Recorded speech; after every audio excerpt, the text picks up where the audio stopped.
அமைச்சர் மனோ தங்கராஜின் சகோதரர் அடியாட்கள் உதவியோடு பார் உரிமையாளர் ஒருவரை கடத்தி வைத்து மிரட்டுவது போன்ற ஆடியோ வெளியான நிலையில் புகார் மீது நடவடிக்கை எடுக்கப்பட்டுள்ளதாக அமைச்சர் மனோ தங்கராஜ் விளக்கமளித்துள்ளார். கன்னியாகுமரி மாவட்டம் ஊரம்பு, மார்த்தாண்டம் உள்ளிட்ட பகுதிகளில் உள்ள அரசு பார்களை கருங்கல் பகுதியைச் சேர்ந்த பென்சாம் என்பவர் நடத்தி வருகிறார். இந்நிலையில் அமைச்சர் மனோ தங்கராஜின் சகோதரர் ஜெயந்த் தங்கராஜ் அடியாட்கள் உதவியுடன் பென்சாமை கடத்தியுள்ளார்.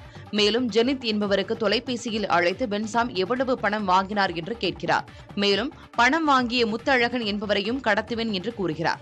எதிர்முனையில் இருக்கும் நபர் பென்சாமிடமிருந்து மொத்த பணத்தையும் வாங்குங்கள், இல்லையெனில் அடித்து தாக்குங்கள் என்று பேசுகிறார். இது தொடர்பான செல்போன் உரையாடல் சமூக வலைதளங்களில் வெளியாகி வைரலானது. இதனிடையே முத்தழகன் என்பவர் அமைச்சர் மனோ தங்கராஜின் சகோதரரால் தனது உயிருக்கு ஆபத்து என மார்த்தாண்டம் காவல்துறையில் புகார் அளித்திருக்கிறார். இதுகுறித்து பால்வளத்துறை அமைச்சர் மனோ தங்கராஜை தொடர்பு கொண்டு கேட்டபோது தனது சகோதரர் ஜெயந்த் தங்கராஜுடன் தனக்கு எந்த தொடர்பும் இல்லை என தெரிவித்தார். மேலும் புகாரின் பேரில் நடவடிக்கை எடுக்க காவல்துறைக்கு அறிவுறுத்தப்பட்டுள்ளதாகவும் அவர் கூறினார். பென்சாம தூக்கி வச்சிருக்கேன். யாரெல்லாம் இருக்கீங்க? பென்சாம் கிட்ட தான் இருக்கேன். நான் தூக்கி வச்சிருக்கேன் பென்சாம. கூட யாரெல்லாம் உங்க ஆள் அனுப்பணுமா? நான் கேரளா டீம், வேற டீம் வந்திருக்கு.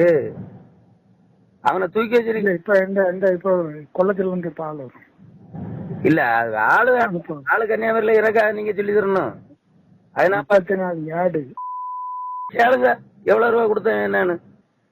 நான் என்ன பிடிச்சி 2000 பிடிச்சி பைசா வாங்கிக்கிறேன். வாங்கிருங்க, 1 ரூபா கூட விடாது.